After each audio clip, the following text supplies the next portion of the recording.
E que prazer ter vocês aqui conosco no nosso programa Além da Fama, sempre com pessoas inspiradoras, pessoas que têm uma história de vida e que podem nos agregar muito conhecimento, realmente aquela força motivacional. E hoje eu tenho o prazer de estar aqui recebendo e depois compartilhando com vocês essa pessoa que é muito especial, que vem de uma família maravilhosa e que tem muitas histórias para nos contar. A nossa querida Ana Lúcia Paiva. Muito obrigada por ter vindo, minha querida. Imagine, eu que agradeço. Nossa, nós é que agradecemos, porque a tua história de vida é fantástica. Aí eu queria começar sabendo de você, lá de trás, como era essa história de família tão forte entre você, teu pai, Rubens Paiva, tua mãe, Eunice, teus irmãos. Conta um pouquinho de como era essa família.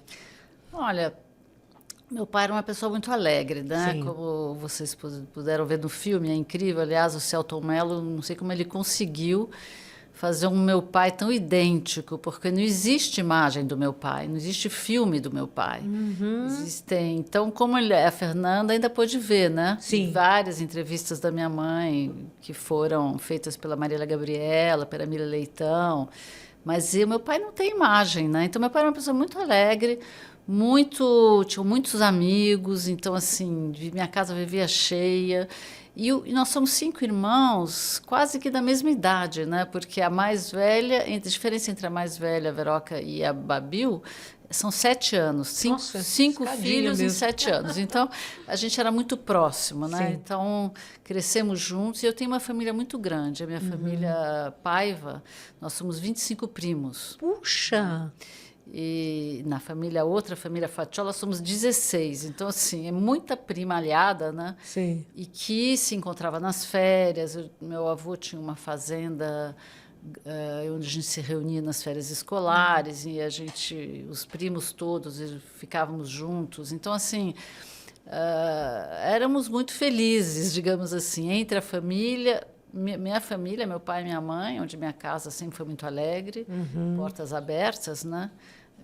E a minha família Paiva, que era uma família também muito unida, né? Sim, nossa. E aí você estava me contando ali em off a questão da sua mãe, ela ter lutado para estudar, não é? Porque o pai, o seu avô, não era favorável. Conta um pouquinho disso. A mamãe foi criada para casar, né, na realidade. Eram 4 irmãs. Minha mãe é a irmã mais velha. Então, ela aprendeu a costurar, aprendeu a cozinhar. Isso ela fazia muito bem. Ela costurava muito bem, Famoso cozinhava soufflé. muito bem, o famoso soufflé. Ela tricotava, ela fazia Olha. pullover. E ela estudava muito. Ela sempre foi primeira da classe. Olha. E desde pequenininha. Ela sempre passou em todos os concursos. E ela queria estudar e meu avô não deixava ela estudar, porque a mulher não era para estudar, a mulher era para ser dona de casa, né? Sim. E no final ele deixou minha mãe fazer letras, que era uma coisa que não podia ser advogada, não podia ser médica, tinha que fazer uma coisa light, né? Sim. Então ela foi fazer letras e estudou, então letras neolatinas, o que ela fez. Então ela estudou espanhol, ela estudou italiano, francês ela falava já da escola, mas continua estudando. E foi aprender a fazer, em paralelo, ela foi fazer inglês. Então, ela falava 5 línguas, né? Beleza. Olha. Quando ela casou, ela já falava 5 línguas, né? Você imagina. Mas ela sempre quis trabalhar. E, inclusive, teve no filme, tem uma pessoa chamada Lau que conta que ela dizia para ela, quando as crianças crescerem, eu vou voltar a trabalhar. Meu pai não queria muito, né? Mas ela sempre quis trabalhar. E aí ela, nesse momento, ela sempre incentivou vocês, porque eu vi essa questão do estudo, não é? De estar se aprimorando, as meninas. Não tinha nem escolha para nós. Tinha que estudar. Não tinha nem escolha. Nunca passou pela minha cabeça não estudar. Né? E meus irmãos também. Então, a faculdade era o mínimo. Não existia essa possibilidade, né? E meu pai ficava atrás da gente, né? Inclusive, quando ele via o boletim que tinha uma nota vermelha, na época, né? Nota vermelha, ele dizia, como assim você tem uma nota vermelha? Eu nunca tive nota vermelha, nem a sua mãe e tal. O que era mentira. Minha mãe era brilhante. E o pai? Nós achamos depois os boletins dele. Me conte. Pois é, nos boletins boletins dele tinha um monte de nota vermelha. Então, não era verdade que ele não tinha. Ele também não era uma... Minha mãe era a primeira da classe, sempre foi. Não, ele não. Tá. Mas ele queria que nós fôssemos primeiros da classe, né? E ele sempre gostou de matemática? Sempre gostou de matemática. Sempre foi. Ele é engenheiro, né? Hoje é um arquiteto frustrado. Ele adorava arquitetura. É mesmo? Mas, enfim, gostava de ser engenheiro também. Mas ele é engenheiro civil, né? Então ele gosta de arquitetura, né? Mas, assim, eu não sei se foi inspirada nele. Eu acho que era de mim mesmo, a história de gostar de matemática. Eu sou a única dos 5, né, que fez área científica. Mas eu sempre, desde pequena, adorei isso. E ele, na realidade, ele me incentivou um pouco, porque tinha aquele jogo da memória. Sim. Aquele que você põe as imagens e tem que achar. E eu me lembro que ele tinha comprado um e a família inteira jogando o jogo da memória. E eu sempre ganhava, porque eu tinha uma cabeça lógica de saber exatamente onde estavam as peças, né? E ele sempre dizia, nossa, você é muito boa, vai ser boa em matemática. Ele já me dizia, né? Isso é um incentivo, né? Pois ficou no subconsciente também, tem o DNA, porque a gente sabe disso, né? E da parte da tua mãe, o que você captou do comportamento, da conduta? Porque você também fala, como a gente vê imagens dela, assim, pausadamente, ela passa uma segurança, um autocontrole, um domínio das emoções que é incrível. É incrível. Agora, eu não sei, essas coisas você não sabe como é que aconteceu, né? Porque eu não fiquei observando ela, vou fazer que nem ela. Sim, né? sim. Eu acho que é uma coisa de família. E teus irmãos também têm essa característica? Não, acho que não todos, né? A minha irmã mais velha é mais estourada, mas ela estourada entre nós, né? Publicamente ela não é, ao contrário, ela dá muita palestra e tal. Então ela é mais controlada também. O Marcelo é bem controlado. Eu acho que realmente eu nunca pensei nisso, mas agora ela era realmente nunca vi ela gritar. É isso que eu ia te perguntar. Nunca vi eles broncas, brigarem. Quem dava... Era sempre nem conversa. entre eles. Era sempre conversa. Olha. Nunca teve briga entre eles. Pois nunca vi eles discutindo. Casal, eles né? deviam discutir Italiano, escondido. você já pensou? Seu pai era Meu pai é de origem alemã e portuguesa, Poxa, né? português eu sei que fala alto. Mas, assim, existia entre eles muito carinho, muito amor. Eu só lembro deles se beijando, se abraçando. Mas certamente não devia ser assim, porque ela dizia, seu pai é complicado. E nós achamos umas cartas delas, né, para ele, e para ele não, para uma amiga dela, onde ela conta, tive uma discussão séria ontem com o Rubens, então tinha discussão séria entre eles, mas eu acho que era conversa, né? Nossa, que coisa, era um diálogo, uma discussão, mas nada calorada, né, porque os filhos não perceberem isso, não é fantástico. E quem era mais rígido em casa, teu pai ou a tua mãe? Ela, né? Ela. Ele era muito ausente no sentido de que ele só chegava à noite e tarde e a casa estava sempre cheia. Não que ele não estivesse, mas assim, quem cuidava da educação nossa era a mamãe, realmente. Certo. Ela que estava lá verificando as notas e daí ele verificava quando tinha um problema. Eu acho que ela passava para ele, mas nenhum de nós nunca teve problema na escola, né? Isso que foi. Todos são estudiosos? Não, eu, por exemplo, acho que tivemos problemas, por exemplo, quando meu pai foi asilado, porque em 64 ele foi cassado. Tá. Ele teve um primeiro exílio na Iugoslávia. Ele ficou 10 meses exilado, né? E eu, pelo jeito, as minhas notas baixaram muito. E eu li isso numa carta até. Porque eu me lembro que eu tive um problema na escola primária, mas não sabia direito o que era. A gente não se dá conta muito, Sim. né? E daí eu descobri, até lendo essas cartas, que, na realidade, queriam que eu repetisse de ano a escola. Por quê? Porque as notas estavam baixíssimas, né? E era escola primária, hein? Não era... Eu devia estar no 3º ano primário. 2º e 3º ano primário. Na época, a gente chamava primário, né? Sim, agora é fundamental, fundamental, 2. Minha mãe e meu pai foram conversar na escola e contaram o que tinha acontecido com ele, que ele tinha sido exilado, que ele ficou ausente durante 10 meses, que eu provavelmente eu senti isso, e que por isso que o meu rendimento abaixou, mas que eles iam me ajudar no ano seguinte e tal. Então, eu não repeti de ano. Nenhum de nós nunca repetiu de ano. Então, mas houve, certamente, nessas confusões todas, altos e baixos da gente, mas que foram administrados com delicadeza, porque se não eram, não me lembro de são... Assim, eu nunca fui primeira da classe, por exemplo, quer dizer, como Veroca, minha irmã mais velha, e a Babil, minha irmã mais nova, eram sempre as primeiras da classe. Eu, Marcela e Eliana, a gente sempre foi médio. Mas sempre passamos de ano. Dentro do padrão normal, né? Da excelência. E como é que a sua mãe explicava? Porque o que a gente nota na família de vocês é que, apesar de ter passado assim por várias situações dificílimas, verdadeiras tragédias, vamos dizer a verdade, né?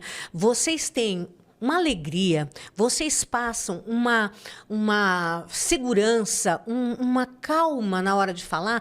Então, isso provavelmente, lógico, vocês tiveram aí todo um apoio da sua mãe para poder dar um significado a isso tudo, de maneira que vocês não se tornaram vítimas, porque teria a maior facilidade em se tornarem pessoas traumatizadas, vitimizadas, enfim. E a gente vê que, ao contrário, vocês são sorridentes. Marcelo é uma graça, ele passa isso o tempo todo pra gente.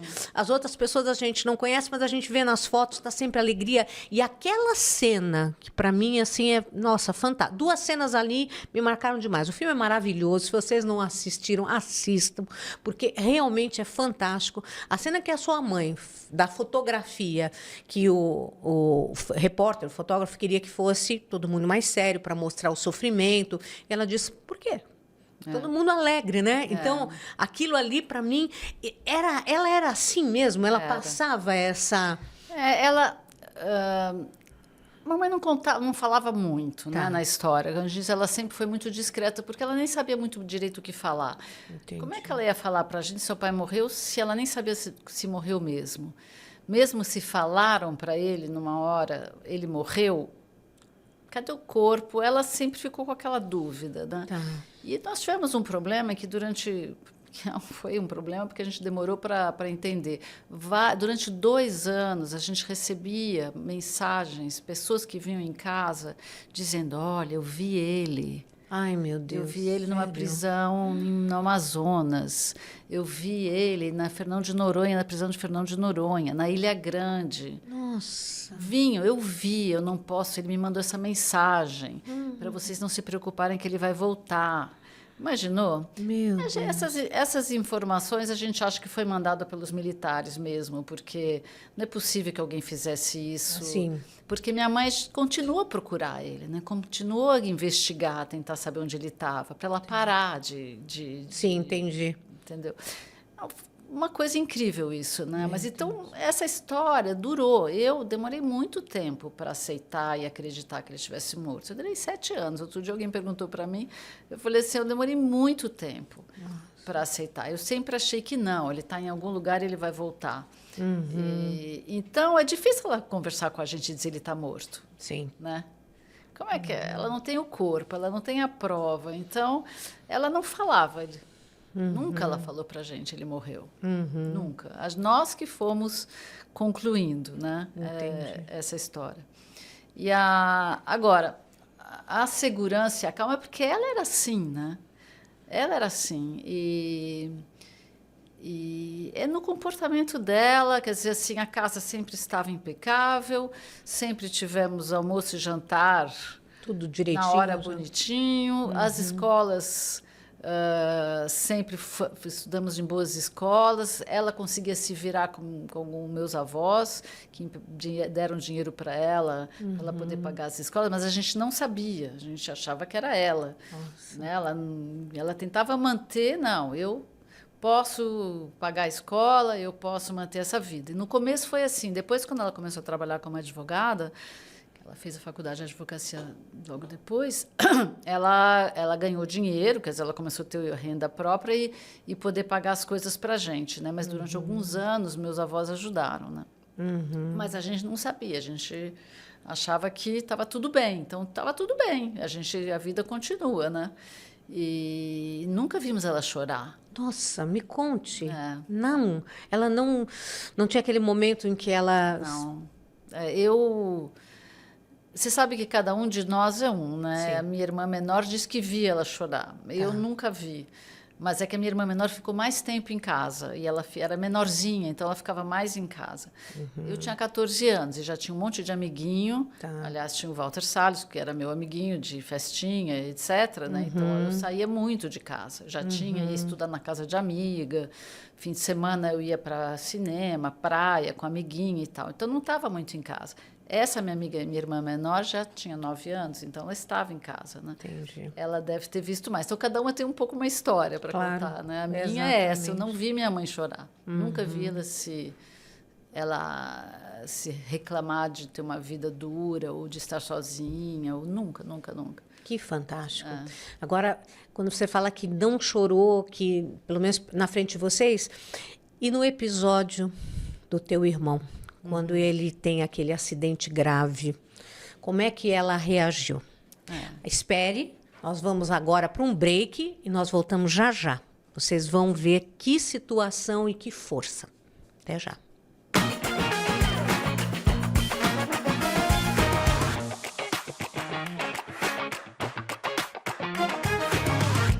Somos a IPTV, a emissora que cresce com você.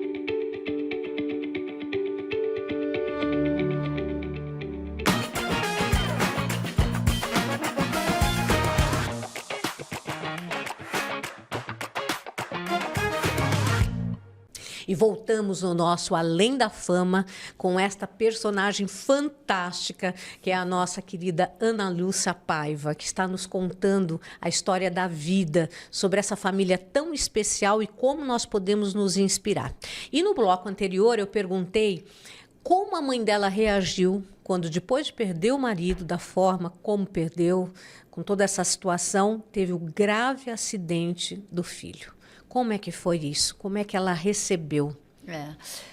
A mamãe, tudo, quando tinha um problema, ela dizia, né, vamos achar uma solução, e então ela fez igual, né? Ela reuniu meus irmãos, as minhas irmãs, né? Na realidade, nós somos 4 irmãs, e ela ligou, dizendo, venha em casa hoje à noite, eu preciso conversar com vocês, seu irmão teve um acidente grave, né?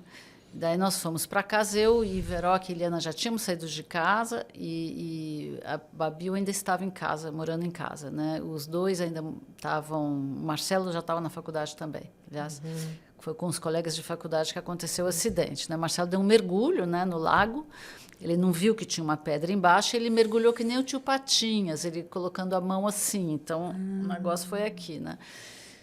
E ela voltou, estava no hospital, passou umas horas, porque ele foi operado imediatamente, né? Eu acho que eles operaram aqui atrás para tirar a pressão sobre a medula, a medula aqui. E voltou dizendo, olha, ele sentou nós 4 na frente dela e falou assim, o seguinte, o Marcelo teve um acidente grave, ele está em coma, eu não sei se ele vai sair da coma, se ele vai ficar paraplégico, se o cérebro dele vai estar funcionando direito. Nossa. Então, se ele sair de coma, eu não sei como é que vai ser. Não adianta ir para o hospital agora, porque ele acabou de ser operado e está na UTI. Nossa. Então, nós temos que esperar 48 horas para saber qual foi o resultado da operação e saber se ele tem, como é que ele vai viver. Isso foi muito difícil. Ela uma lágrima escorreu dos olhos dela. Entendeu? E ela falando, já vivemos coisas tão difíceis quanto, né? Sobrevivemos e vamos sobreviver a essa tragédia de novo, né? E foi muito difícil, né? Porque o Marcelo é um irmão querido, ainda é hoje, sempre foi, porque ele é muito alegre, muito fofo e é o nosso irmão, é o único que a gente tem, né? Então, a gente não podia imaginar isso com o Marcelo. Marcelo tinha um grupo de rock, ele era guitarrista, ele tinha namorada, várias. Era muito querido. Marcelo era super popular, como é hoje. Você vê que ele nasceu para ser assim. Nossa, né? Ele nasceu para ser artista. Né? É incrível. E foi muito difícil, e a recuperação dele demorou, porque nós íamos no hospital, depois da operação, mesmo depois da operação, não se sabia se ele ia ficar tetraplégico ou não, porque depende de cada um, né? Certo. Você não pode dizer vai ficar. Então, todo dia, cada dia é uma de nós dormir com ele para fazer cada um, ele não dormir sozinho nenhuma noite, né? E às vezes mexia uma perna, porque dá uns espasmos, né? Sim. A gente Daí, fica imediatamente, naquela... mexeu a perna, ele vai andar, ele vai andar, ele vai andar. E, enfim, mas ele, no hospital, era uma festa o quarto dele. Me diga. O quarto dele vivia cheio de amigo. Era uma festa aquele quarto. Todo mundo ia lá visitar o Marcelo, os amigos dele, as famílias, os amigos dos meus pais, porque o Marcelo, os amigos dos meus pais, era adorado por todo mundo, né? E o Caio Graco, dono da Brasiliense, Sim. foi visitar o Marcelo e falou para o Marcelo, por que você não escreve um livro sobre essa história?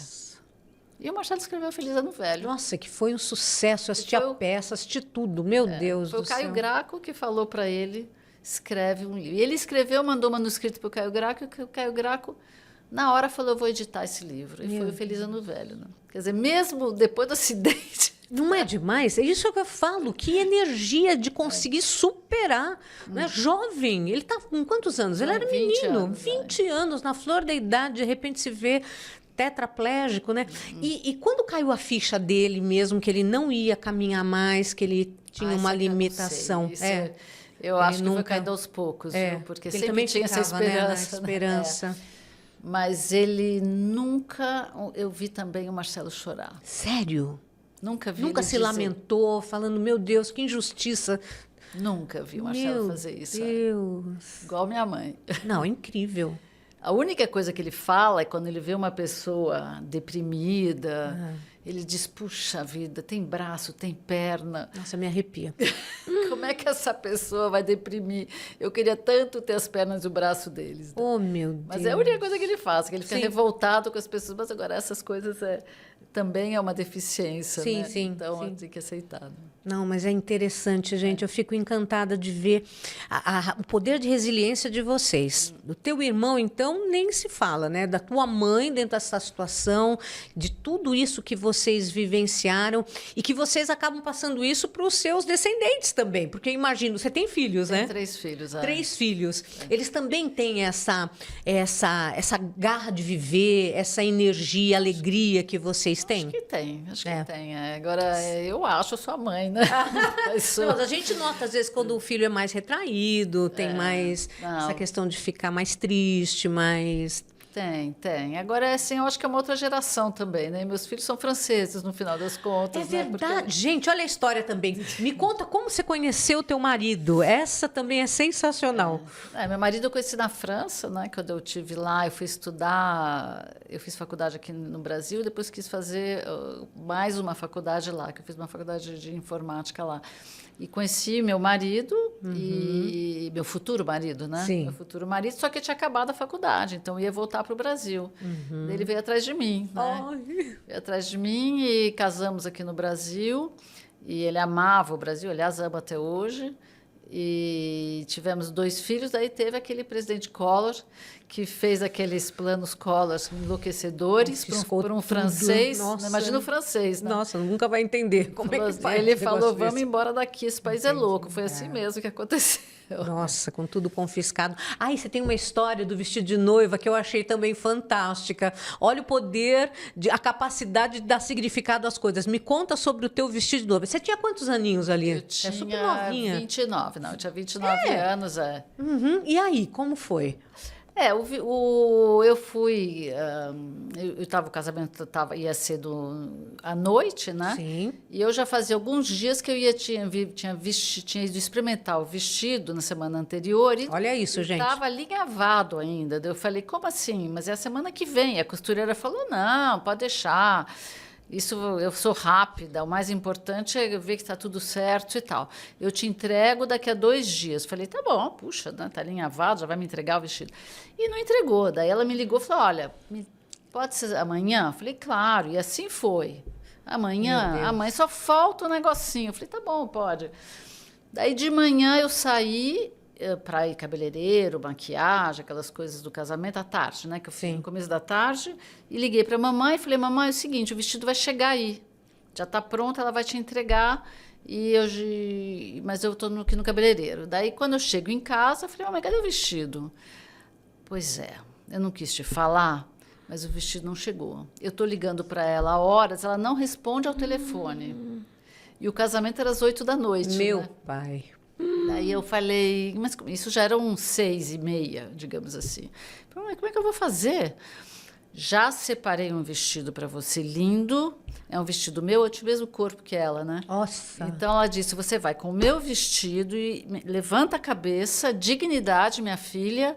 Não é um vestido que vai estragar seu casamento. Nossa. Isso é um detalhe. Então, você vai pôr meu vestido e vai para o seu casamento. Porque eu tinha os padrinhos, todo mundo esperando. Claro. Daí eu fui, chorei. Ela, não chora, não tem que chorar.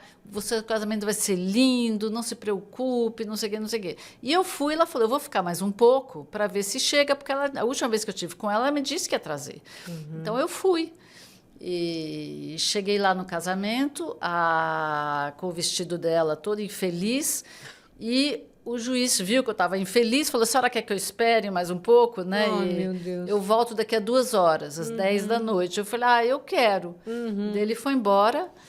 E estava todo mundo, às 10 da noite, estava todo mundo bêbado, né? Porque, obviamente, a gente começou a servir o aperitivo, né? E era para ter jantar às 9, já eram 10 e ninguém tinha comido. Ai, só tomando alguma coisinha. Daí, na hora que chega o juiz, a minha mãe chega com o vestido. Me diga! Daí chega com o vestido, mas não estava terminado aqui atrás. Meu Deus! Né? Mas ela meu vestido tinha uma veste por cima. Ela falou assim, você põe o vestido, mas não tira a veste. Olha, incrível. Então, na hora eu passei 2 horas sem o vestido, mas na hora do casamento eu estava com o vestido que não estava finalizado, mas que ela trouxe. Mas ela segurou, né? Nossa, que incrível, né? Nessa hora a pessoa entra em desespero. E a sua mãe sempre dando... E o engraçado é que eu tenho contado essa história, mas os meus irmãos nem sabiam dessa história. Pra você ver que ela não contou para ninguém. Não diga, do então, vestido. Meus irmãos não lembravam dessa história. Meu Deus. Porque a gente não contou, né? Ela era realmente incrível. E realmente ela já tinha pensado em tudo. A frase que ela ia me dizer, o vestido em cima da cama, estava tudo pronto para eu não ter nem dúvida. Nossa. Né? Tá aqui o vestido, você põe o vestido e vai. Resolvi o problema, é isso mesmo. Incrível, incrível, que capacidade. E quem dos filhos tem muito parecido com ela nessa questão de vamos lá, resolveu, vamos para frente, assim, essa característica de personalidade. Todos. Nossa, eu acho que você também, teu irmão, nossa, né? A gente vê que... Todos, a Veroca também, a Veroca é... E a pequenininha? Líder. A Babil é... Também? A Babil, ela trabalha com projetos também lá na Suíça, com projetos sociais, né? E ela é uma pessoa muito forte também. Nossa, é incrível. E essa visão, eu li alguma coisa a respeito que a tua mãe falava de que não era a família de vocês que tinha sofrido essa situação tão grave, né? Era uma questão assim de muitas famílias. Fala a respeito disso, porque o que é natural, gente? É quando a gente passa por uma situação, a gente olhar para a nossa ferida. Falar, né? Eu é que estou passando, eu é que estou sofrendo.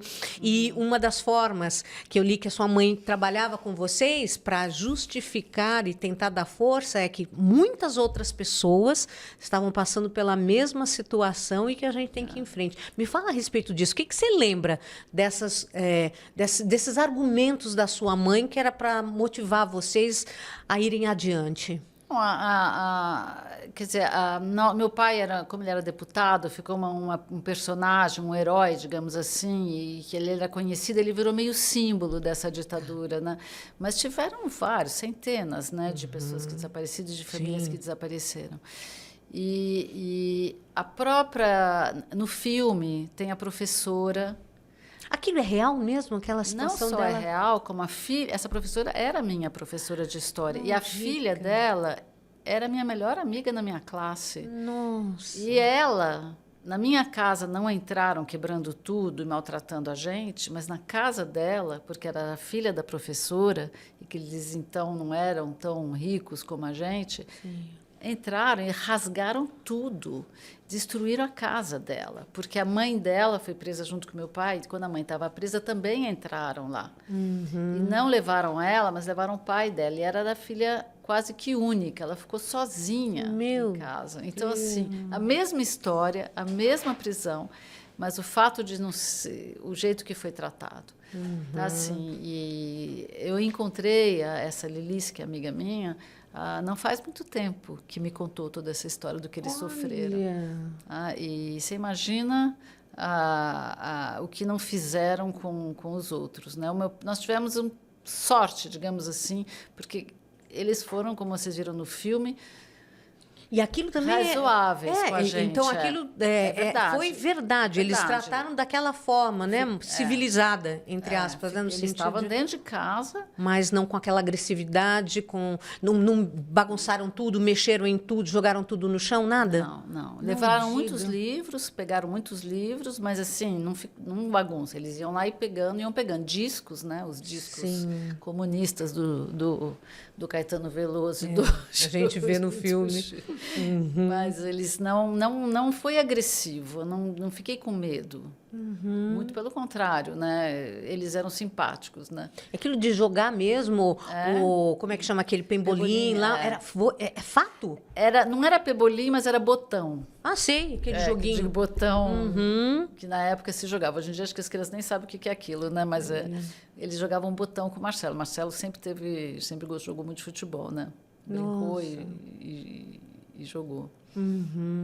Interessante, viu? Aí me lembra um pouco a síndrome de Estocolmo, de repente as pessoas se ligarem afetivamente, né? Talvez eles tinham algum tipo de... Mas assim, o que é muito interessante é as pessoas, os jovens que vêm falar comigo, sabe? De surpresos disso que aconteceu. Ninguém lembra mais. Mas assim, não é só aqui no Brasil. Eu falei que eu fiz uma pré-estreia, 3 pré-estreias na França, estava lá em Londres também, e os jovens que vêm me ver no final do filme para me dizer, mas aconteceu isso no Brasil, e jovens brasileiros exilados, né, que estão estudantes, que estão... E que a importância de dizer para esses jovens, olha, tomem cuidado. Exatamente. Né? A famosa ditadura, que querem dizer que não foi nada demais, foi muito dura. E nós precisamos tomar cuidado para não voltar e não deixar voltar esse tipo de fascismo aqui no Brasil, porque é para todo mundo, né? Não é só para, como eles dizem, os terroristas e... Né? Nós éramos uma família comum, né? Exatamente, né? A falta de memória. Falando em falta de memória, a questão também que eu queria abordar da sua mãe, que teve Alzheimer, né? E era uma época em que não se falava tanto sobre isso. Hoje existe todo um tipo de informação e de auxílio para essas situações da família. Então, eu queria que você falasse um pouquinho a respeito disso, mas não agora. Nós vamos para um break e a gente volta, porque eu tenho certeza que isso, de alguma forma, vai te auxiliar para que você veja as situações de uma outra maneira. Eu aguardo, hein?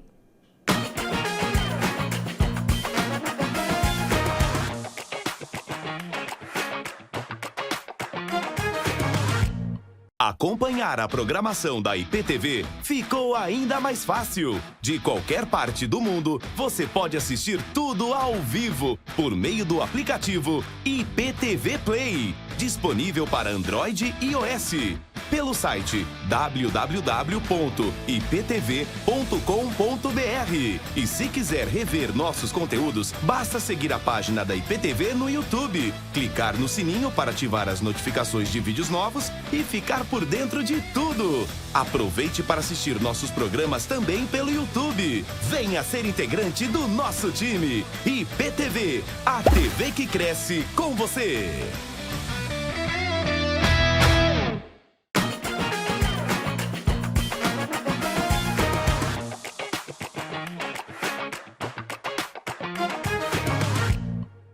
E estamos de volta no nosso Além da Fama com esta querida pessoa que está dando uma aula aqui pra gente de vivência, querida Ana Lúcia Paiva. E aí eu estava te perguntando a respeito da sua mãe, que aí ela, uma mulher brilhante, com 2 faculdades, falando 5 idiomas, sendo uma ativista, porque hoje muito do que nós temos com relação aos indígenas, né, essa proteção, vem dela, desse olhar dela. E você estava me confidenciando que ela nem passava isso para você, que você estava lá na França, você nem sabia como ela estava aqui resolvendo tudo isso, que ela sempre foi muito discreta, né? Ela nunca falou, eu fiz isso, eu fiz aquilo, eu estou fazendo isso. A gente acabou sabendo, eu, pelo menos, acabei sabendo posteriormente, né, das coisas que ela fez. Essa história dos índios foi uma coisa... Ela fez advocacia não para isso. Sim. Ela virou advogada para defender a causa do meu pai. Certo. Que ela queria abrir um processo contra o governo, né? E daí ela cruzou um dos amigos do meu pai, que era antropólogo, que convidou ela para ir. Ela se apaixonou por essa causa e para ela era uma maneira de fazer alguma coisa pelo país, né? Sim.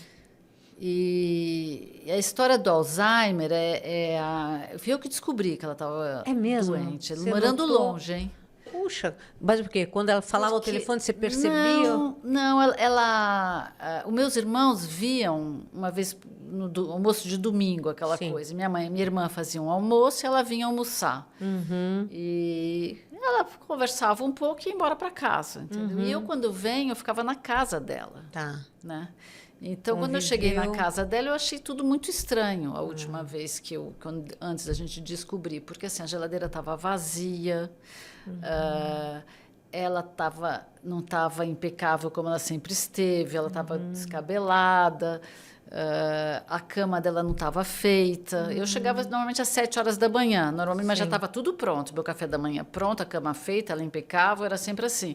Mas lá não, meu café da manhã não estava lá. Eu falei, ué, o que está acontecendo aqui? Interessante. E na hora de comer, no almoçar, ela disse, vamos lá num restaurante de quilo.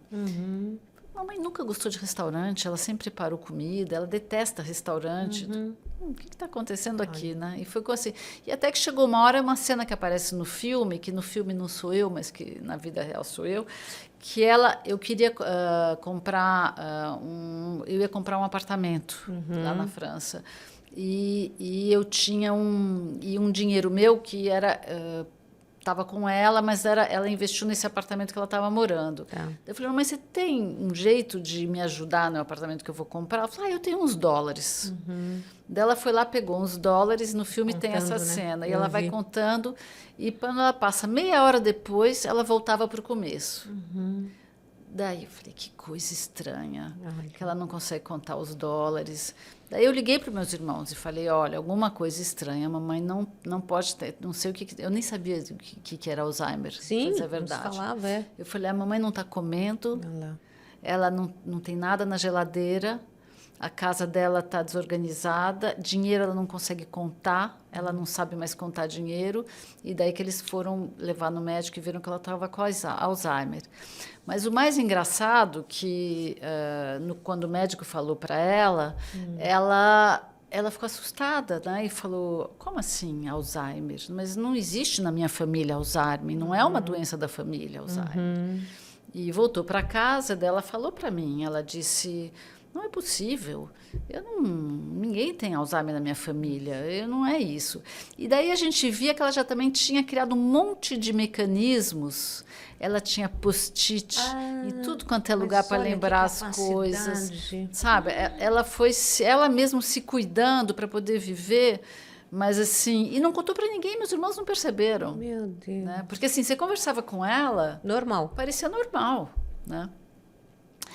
E no ano seguinte, né, ela disse para mim, mas você sabe que Alzheimer finalmente é uma boa coisa? Porque eu vou esquecer tudo, eu não vou lembrar de nada. Meu Deus. E não vou sofrer, porque eu não vou nem saber o que está acontecendo. Olha só.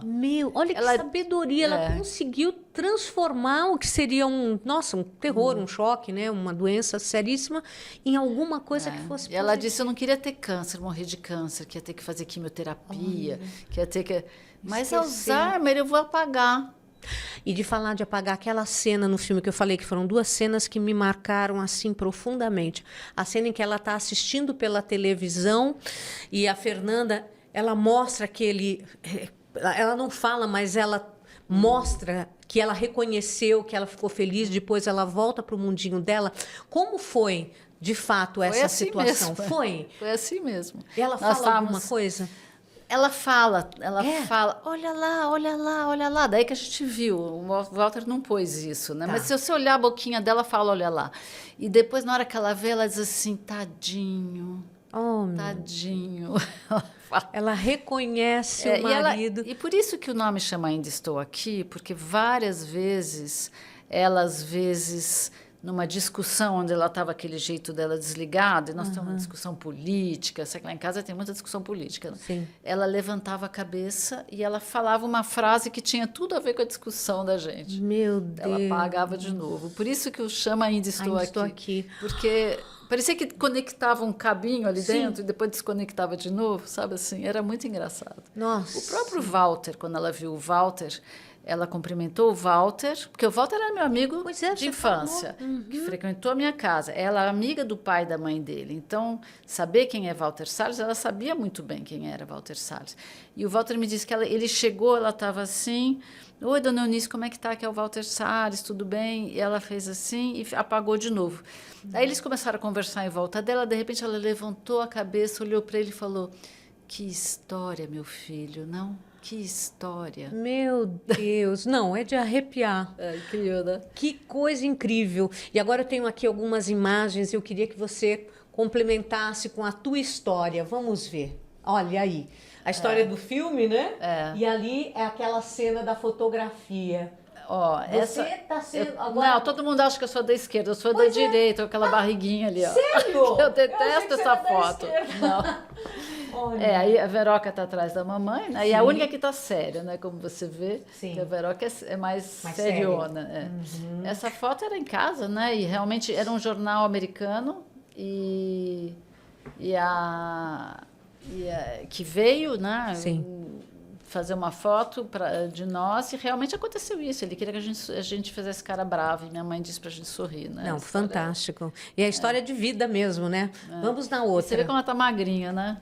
Sim, aqui... Aqui eu sou a esquerda ali, aquela da esquerda sentadinha ali. Oh, que linda. E essa aqui foi uma foto para a campanha política do meu pai, né, que ia ser deputado neste ano. Sim. Queria fazer uma foto com a família, né? Perfeito. Então a mãe dele do lado dele, tá vendo? Também impecável. É. Quem é daqui da esquerda? A Veroca. Eliana tá de pé. Tá. Marcelinho. Né? E a Babil, que era a Pictitica ali. Mas era a foto ele usou para essa campanha dele, né? Sim. Vamos à outra. Aí a cena do filme, olha, impressionante. Como ele é parecido, muito parecido. E realmente, você falou, o Selton, ele captou de alguma forma os trejeitos, né? Aquele ar bonachão do seu pai, de ser uma pessoa generosa. E tá vendo como eles fizeram? Eles fizeram uma roupa igual, tudo incrível. Igual, né? Incrível, incrível. Né? Esse é o escritório dele, né? Isso era também em casa ou em casa, no escritório? Vamos ver a outra. Isso já era no Rio de Janeiro. Aquelas primeiras foram em São Paulo. A da casa não, mas aquelas outras todas em São Paulo, essa aí no Rio de Janeiro. Porque a gente morava no Rio, depois foi para São Paulo, depois fomos para o Rio e voltamos, né? Essa aqui é a gente em frente à casa, né? Aí é o Leblon? É o Leblon, é. E daí eu reconheço aquela moça ali que é filha de uns amigos, um amigo arquiteto dele, como eu disse, ele adorava arquiteto, né? Eu tinha um monte de amigo arquiteto. É a Maria Clara Guedes, que é filha do Joaquim Guedes, que é um advogado, um arquiteto conhecido até aqui em São Paulo. Que lindos. Vamos à outra? Olha, Marcelo. Aí o Marcelo andava ainda nessa foto, né? E ela era, sempre sorrindo, né? Sempre, né? Incrível. Olha, aí foi muito antes do acidente? Foi um pouco antes do acidente. Ele teve acidente logo depois. Muito novinho, meu Deus. Estava na faculdade, né? Vamos à outra. Você? Eu e Marcelo em Veneza. Tá vendo? Aqui nós fomos no Festival de Veneza, quando lançaram o filme. Agora? Né? Eu fui com ele, eu que fiquei cuidando dele, como eu disse, né? Sim. Cuidando. foi acompanhante dele, né? Sim. E a mamãe com 40 Linda. anos de idade, né? Menos Linda. até, né? Ela devia ter uns 30 e poucos, Você lembra né? muito ela, sem dúvida. Todo mundo fala, né? A gente tem parece o mesmo sorriso e eu nunca olhei ela pensando em imitar o sorriso dela. É natural, né? É natural. Nossa, nesse momento. E você é sempre parceira, né? Você falou do Marcelo. Você tá com ele, ajuda, faz. E ele com toda essa independência. Depois a gente vai falar um pouquinho sobre isso. Deixa eu ver a outra foto. Aí. Essa que fez a Veroca, né? Tá. A Valentina, né? Que essa coisa da Veroca que sempre foi combativa, né? A Veroca de nós é mais politizada, digamos assim, né? Sim. Ela está no Brasil? Está no Brasil. Ela é professora da USP, mas ela faz parte de várias associações contra... Ela que faz parte da Comissão de Direitos Humanos, ela que fez na Comissão da Verdade, ela sempre foi mais ativa. Ela nunca quis ter carreira política, né? De ser deputado ou alguma coisa assim. A mamãe tentaram, né? O Lula teve lá em casa, convidou a mamãe para ser senadora numa época. E a mamãe nunca quis também. Mas ela foi solicitada. E a Veroca também foi várias vezes solicitada, mas ela também nunca quis. Mas a mamãe nunca impediu a gente de fazer política, o que é incrível, né? Pois porque ela podia diante ter medo, disso, né? pois é. Era ditadura, né? Para nós ainda. Sim. Até meus 20 e poucos anos, eu fiz movimento estudantil, a Veroca também, e a mamãe nunca impediu a gente de fazer, né? Que mulher, né? Que mente, que sabedoria, que avançada. E a Veroca não ficou com trauma por causa daquela situação do interrogatório dela ficar 24 horas? Não é ela, não é a Veroca, é a Eliana que fez o interrogatório. Eu achei que era a Veroca. Não, a Veroca estava em Londres, lembra? Verdade. Tem razão. A Veroca estava em Tem Londres. razão. Depois é que ela vem. E da tua irmã? Eliana? Sim, né? Claro, ela teve, quer dizer, a vida dela, ela teve que ter ajuda, né? Todos nós tivemos, né? Sim. Mas talvez ela um pouco mais. Mas ela está bem, ela fez doutorado na USP, é uma pessoa que foi professora. São todos da de USP. humanas? Todos de humanas, só eu que sou de exatas. Olha só. Vamos ver a próxima. É do filme. Esse é o filme. Então, o Marcelo foi lá, o Marcelo assistiu várias cenas do filme, né? Isso é lá no Rio de Janeiro, e ele disse que foi muito impressionante. Ele ficou mal, porque a casa, ele refez muito parecida. Quando ele entrou na casa, ele achou que tinha até o cheiro da casa. Ai, Jesus, me arrepia. Ele disse que ficou mal. Mas, assim, e as crianças, né, vê a gente, né? E eles são todas umas graças, né? E para o Marcelo foi difícil. Eu só assisti uma cena, mas já assisti só a cena do final, aqui em São Paulo, quando a Fernanda Torres está sozinha em casa, que ela põe aquele atestado naquele fichário dela. Né? Eu assisti a filmagem dessa cena só. Mas o Marcelo, que viu essas cenas da gente pequeno, para ele foi difícil, viu? Ele me disse que foi difícil, principalmente que a casa era muito parecida. A pessoa, para ele começar a sentir o cheiro, quer dizer, olha as memórias afetivas, né? Nossa. Vamos à outra. Você aí, aonde está? Não sei. Pensei que era em Cannes. Sabe o que eu acho que é isso aqui? É lá em Los Angeles,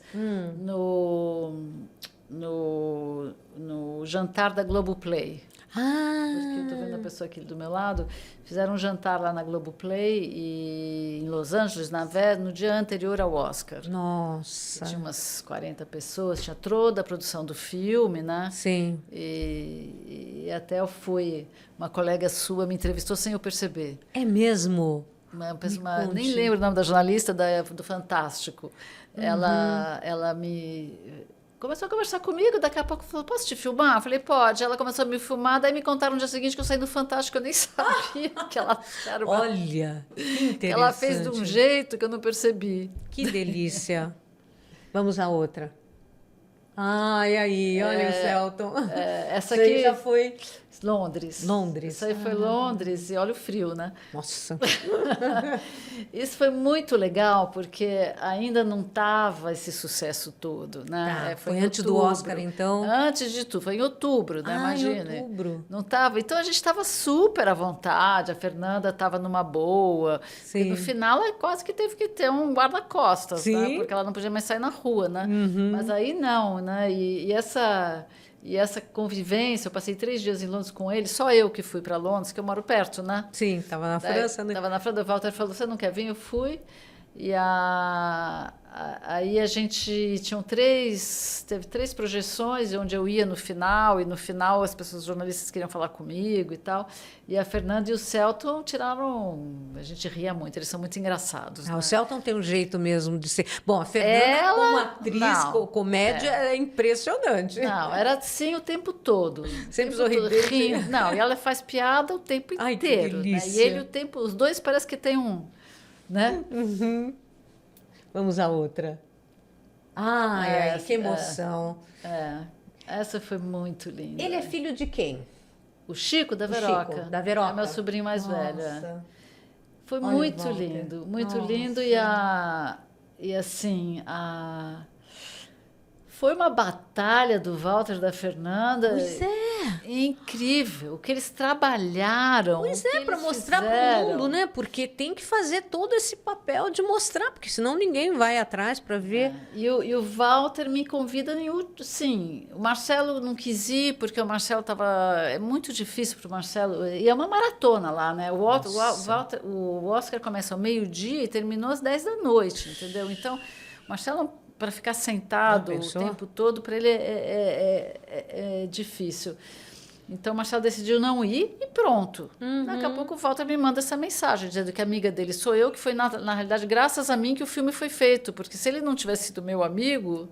Olha as coincidências da vida, né? Ele não teria conhecido aquela casa. Sim. E não teria feito esse filme. Nossa! Então, ele me chamou e o meu sobrinho Chico também foi chamado. E daí foi bom porque ele me fez companhia, né? Porque eu estava meio... O Walter não tinha tempo de cuidar de mim. Claro. Nem a Fernanda, nem... E o Chico ficou meio tomando conta da tia, né? Que delícia.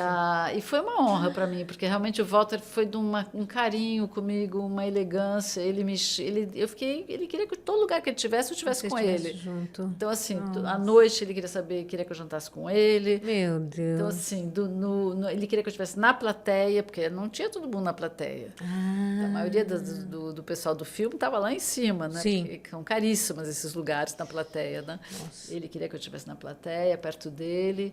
E fez uma homenagem muito bonita para mim. E é um grande amigo, a gente se reencontrou, porque a gente não tinha se visto durante todo esse tempo. Tá brincando? Eu achei que ainda tinha uma proximidade. É mesmo? Eu vi ele quando meu pai desapareceu, Ah, nunca mais. Os amigos nossos todos se mandaram. Tinha todo mundo medo de ser amigo nosso. sei. E medo de ser preso, né? Entendi. E ele também, o pai dele, ele me contou. O pai dele falou, olha, você não vai mais lá, é perigoso para sua família.